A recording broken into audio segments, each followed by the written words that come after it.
Hi everybody, Bob here from Silver Fox Fitness, and welcome to grip strength, sarcopenia, and longevity. I have 4 really cool exercises for you to help with losing your muscle mass and living longer. I just got home from shopping and I have to put my groceries away and then we'll get started.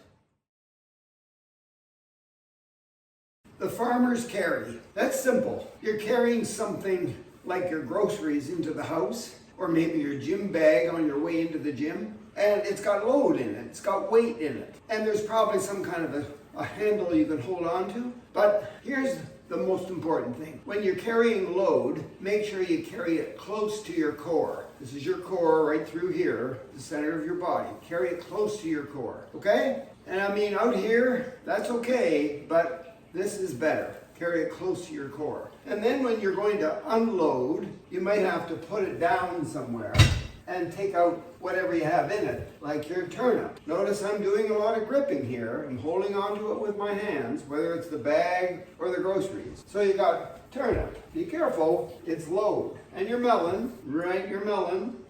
And maybe there's a couple of cans of beans in here that are good for you too. Don't forget to wash the salt or the sodium off the beans before you eat them. So that's load. Carry close and carry smart. The push-up is for extension. That's when you take your hands and you spread your fingers as wide as you can to do some kind of an exercise. So you can do the push-up on the floor or standing up. Let's do it on the floor first. So I get myself into that famous push-up position with my hands below my shoulders and my fingers spread wide, and then I straighten out my body so it's parallel to the floor and I balance on my toes. Oh my goodness, it's been a long time since I've done a push-up. So I lower my core to the floor, or at least down, trying to keep my body parallel to the floor, hold it briefly, and then extend my arms and extend my fingers. The push-up. If you can't get down on the floor, you can do a push-up or a push-out, standing facing a wall. So you're away from the wall so that when you put your palms on the wall, your arms are straight. Your feet are shoulder width apart. Let me back up a little bit. Spread those fingers. This is an extension of the hand. Right. Fingers are spread. Palms are flat. Palms are about as high as my shoulders. My arms are straight. My feet are shoulder width apart. I'll back up even a little bit more. And then I just lower my body, keeping it parallel to the wall. Elbows come close to the wall. Briefly hold it and extend my arms. Remember, I'm extending my fingers too for that stability. And you can take your time and maybe do 10 of these. But keep your elbows in instead of flaring out. The push-up or push-out. The squat swing. It's all about crushing. That's when you use your fingers and your hands to grab a hold of something and squeeze it. And you do it a lot all day long when you think about it. So I'm going to use my 2 favorite kinds of beans here for my load or my weight. And I'm going to stand with my feet shoulder width apart in my best posture, holding the weights in my hands with my arms straight down. And then I'm just going to lift my arms straight up, keep them straight, and try to get them out in front and overhead. And then as I come down, I'm going to lower my hips, bend my legs at the knees, and swing the weights back.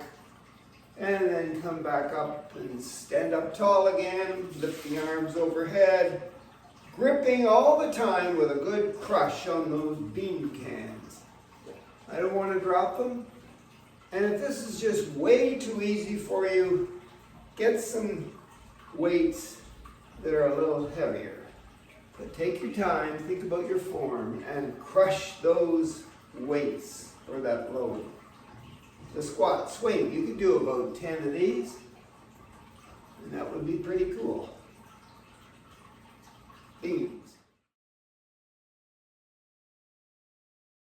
Exercise number 4 is called the pinch. That's when you use the tips of your fingers to do a lot of movement. For example, holding onto a pen or picking up a piece of paper.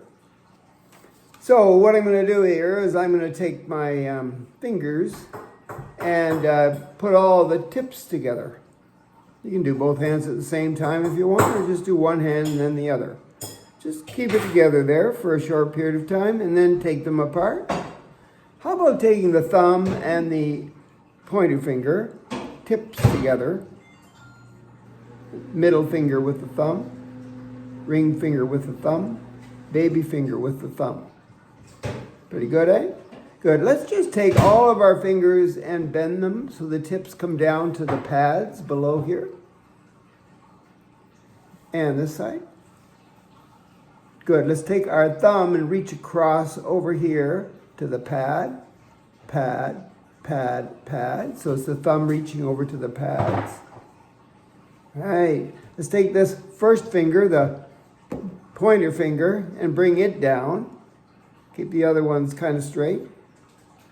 And then the middle finger, and the ring finger, and the baby finger. That's not easy to do. No, let's just take the pads and put them together and do a little push-up.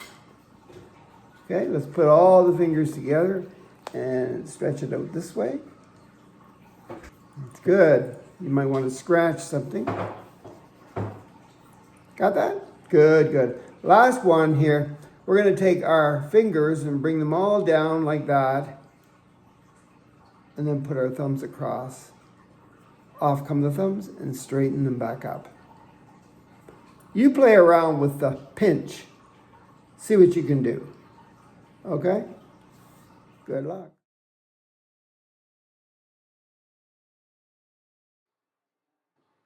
Using a dynamometer is the best way to measure strength objectively, also known as quantitative muscle testing. This technique of measuring force is both reliable and valid.